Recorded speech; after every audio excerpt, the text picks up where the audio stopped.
Hi everyone, in this video we are going to find your CAS course and take a look at your CAS portfolio.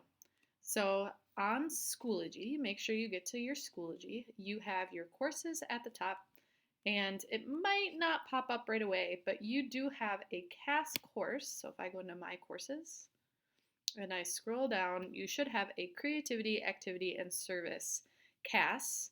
And you'll see that I have access to all 9 advisors, but you'll just have access to your advisory Creativity, Activity, and Service course.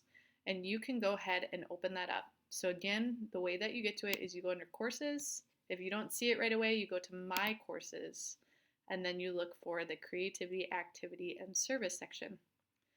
Once you find that, go ahead and open it up, and that will bring you to your CAS course.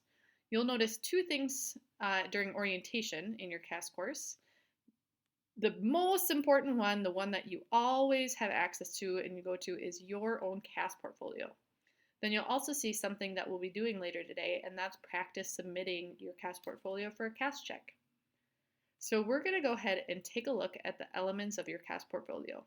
So we're going to open that CAS portfolio, and we are going to open your own portfolio. I know you're in student view, it looks a little different than mine, but we're going to go ahead and open that document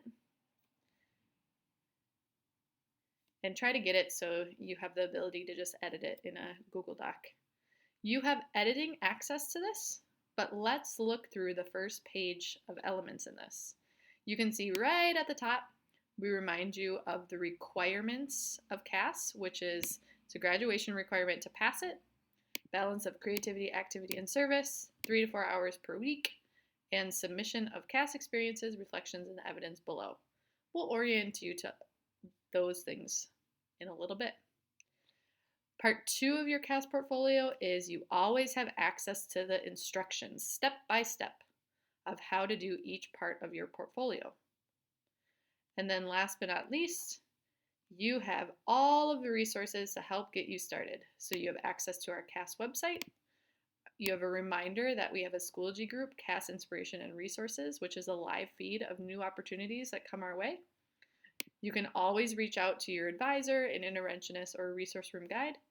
And then you can always reach out to your CAS coordinators, Mari for grade 11s, Lindsay for grade 12s, and Sarah Hansen for grade 10s.